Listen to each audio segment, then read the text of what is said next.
When I started with the state, I was about 6 foot tall, so that's been one of the effects. And I am now, and I was not using reading glasses when I started with the state. So I'd like to thank everyone for coming today, and I want to thank EJ and the Empire Center for hosting this event, and Karen for moderating. As anybody who studies economics, and certainly as the budget director, it was laid very bare to me that there is no such thing as free. Free always comes with a cost. And we believe the cost here would be very profound on our private, not-for-profit colleges. Regardless of where we stand on the specifics of the Excelsior program, it merits repeating that we all agree that a well-educated population is vital to New York's success. There's no debate about that. The proposal to provide free tuition to some students helps focus attention on higher ed, and as Mark said, we welcome that that discussion is happening in Albany, and I applaud the governor for starting that discussion. I also want to state from the outset that I have immense respect for Chancellor Zimpher and Milliken. They are both dynamic leaders who have done really good things for SUNY. I'm the product of a public and private higher education, as are my children, so I understand very well the benefits of a robust system. The current debate began back in January with Vermont Senator Bernie Sanders standing side by side with the governor. There, Bernie provided the argument for free. He said, "The cost of college education today is so high that many young people are giving up their dreams of going to college, while many others are graduating deeply in debt." Since this is the starting point, it deserves a quick response, and I won't say much about it because I think Beth laid it out very well. But first, contrary to what the good senator said, more young people than ever before are going to college. There's been an almost 10% growth in enrollment in New York's private colleges and universities over the past 10 years. This increase is similar across the country and is projected to continue for the foreseeable future, albeit at lower rates, barring government policies that discourage students from attending not-for-profit colleges. Oh, I had some slides, didn't I? I don't need the slides. Second, and as Beth spoke about, most students are not graduating deeply in debt. In New York, the average New York graduate who borrows to earn his or her bachelor's degree graduates with about $29,000 in that debt. That is not terribly dissimilar from what you will see at our public institutions. This is not to suggest that that debt is not a serious problem for some people. I can put this. Our schools take very seriously our responsibility to provide financial assistance in order to reduce borrowing. Oh, okay, I see what I'm doing. Since 2001, we have tripled the amount of aid provided to students from our campus's resources. It is a mission and moral imperative. What do I press to? I'm sorry. This? No, never mind. Jim's the master of PowerPoints. I'll forgo mine. The amount of financial assistance our schools provide, not including state or federal grants, now stands at $5.1 billion. Thanks to financial aid provided by our schools, the average tuition in our private not-for-profit colleges is $12,700.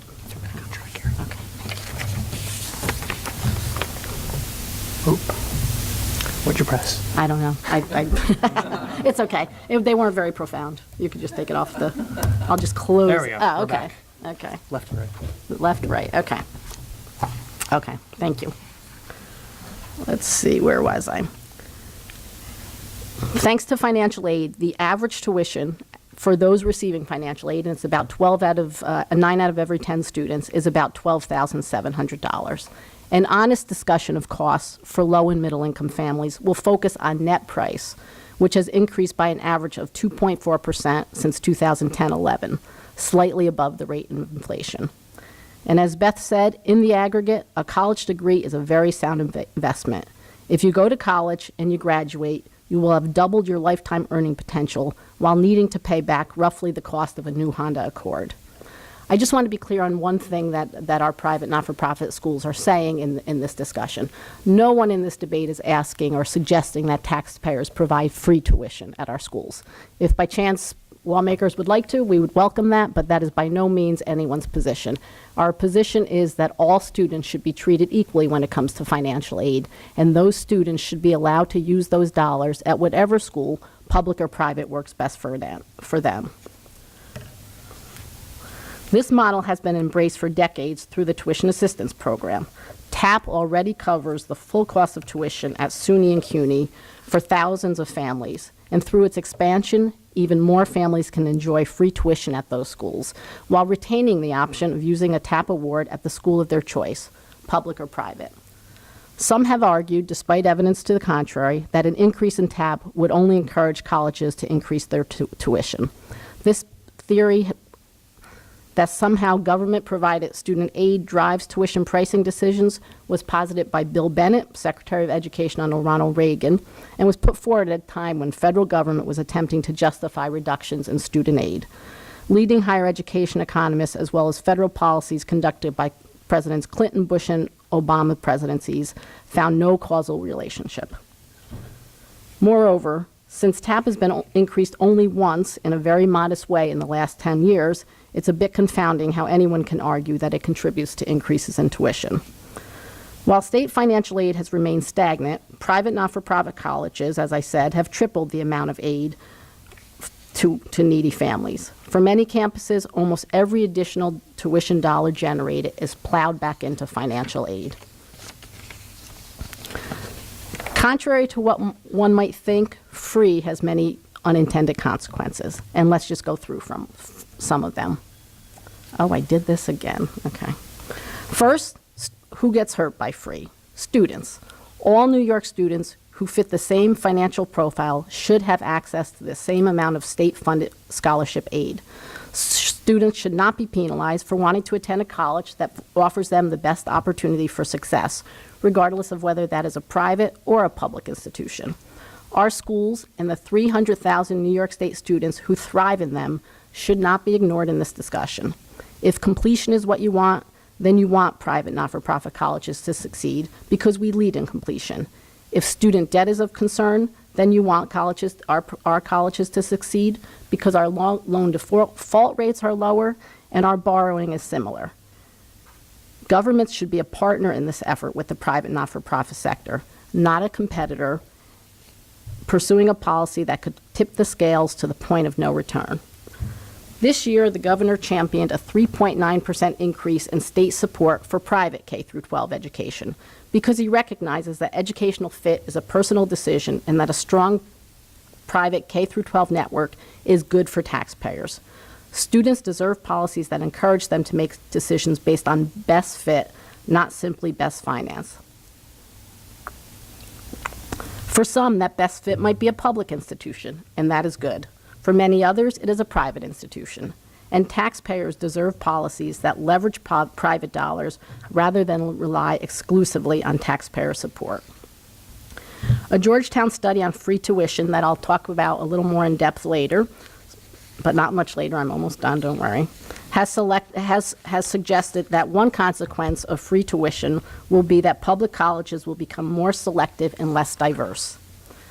As schools struggle to keep pace with surges in applications, if our smaller not-for-profit colleges struggle and start going out of business at the same time that your public institutions start becoming more selective, you could be faced with a situation where students have fewer, not more choices. Particularly since there is no evidence that the state will provide the kind of funding that will be needed to expand the capacity of SUNY and CUNY. We don't yet see that sort of commitment to that investment taking place. Who else loses with free tuition? Communities. Dozens of our communities benefit from a vibrant public-private partnership. Our colleges and universities are critical economic engines. They stabilize communities. They bring people into the communities, particularly communities that otherwise are losing population. Like other major industries, our industry has to be nourished. It cannot be trifled with. It cannot be taken for granted. It has to be a partnership between the public and private, and we have enjoyed that for a very long time. The Georgetown study that I referenced shows that free tuition would cause a shift of between 7 and 15% away from private not-for-profit colleges into public universities. Moody's concluded that free tuition at public institutions would be a credit negative for private higher ed. And I quote, "Many have had little net tuition revenue growth in recent years," and they're referring to private not-for-profit colleges here. "Those regional private colleges have already thin operations, would face further credit challenges should proposed free tuition programs even modestly shift enrollment to the public sector from the private sector, or put further constraints on the ability to raise tuition." An enrollment shift could be devastating for local economies. Any measurable shift in enrollment will cause spending cuts, layoffs, and in some cases closures of institutions. Using the median, 11%, such a migration could result in the loss of 45,000 direct and indirect jobs currently sustained by the private colleges, including approximately 2,650 right here in the Capital District. Eight private not-for-profit colleges and universities are the top 10 employers in their respective regions. Other campuses may not be the biggest employer, but they're certainly pillars of their community. We're seeing already that just the talk of free is having a harmful impact. We're seeing presidents who are putting on hold major capital construction projects that create jobs. We're seeing presidents developing plans for layoffs should there be a significant shift in enrollment. And we're even hearing word of them having a hard time attracting world-class faculty because faculty is concerned about what free would mean to their prospective employers. Again, I don't think any of these were intended. I believe strongly that the administration cares about higher education, but I do think in reality this is what you will see coming down the pike. Finally, the last who would suffer under free tuition are taxpayers. If enacted as presented, taxpayers would be asked to assume the still unknown costs for what could be a ballooning public university system if the program works, I think, as intended and brings as many students as possible into the higher education fold. And if taxpayers cannot sustain those costs, then the public university system will suffer and students will suffer. It's important to recognize that the cost of educating a student doesn't differ significantly between the public and private sector, provided that they are similar types of institutions. What does differ? Why does tuition differ, therefore? Well, we've already said that when you look at net tuition, the difference is not as sizable as if one were to look at the sticker price. But why is there a difference? Because the state provides a very sizable subsidy to SUNY and CUNY. We in the private sector do not begrudge that. We cherish, we look forward to, we partner with a strong public system. Yet it is that subsidy that allows SUNY and CUNY to keep their costs low. On average, a person going to SUNY and CUNY receives about $8,630 in subsidy from New York State. That same student could go to a private college using significant amounts of private resources provided by our institutions and go at a taxpayer expense of about $930. Or excuse me, $650, I'm sorry. As our economy struggles to grow, one must ask whether it makes sense to provide incentives for students to pursue the option that imposes the largest burden on our taxpayers. New York's higher education system reflects a public-private partnership unlike any other. The result is an array of opportunities for all students. I've had a bad cold, so I apologize. This positive tradition should be improved upon. Treat all students of similar means the same when it comes to financial aid, and provide not-for-profit colleges will be able to continue to serve students and serve them well at a fraction of the cost to taxpayers of educating them as SUNY and CUNY. When the true cost of free tuition is taken into account, I have no doubt that an investment in TAP would be a better, more efficient way to proceed. And with that, I'd just like to thank EJ again for hosting this and my colleagues on the board.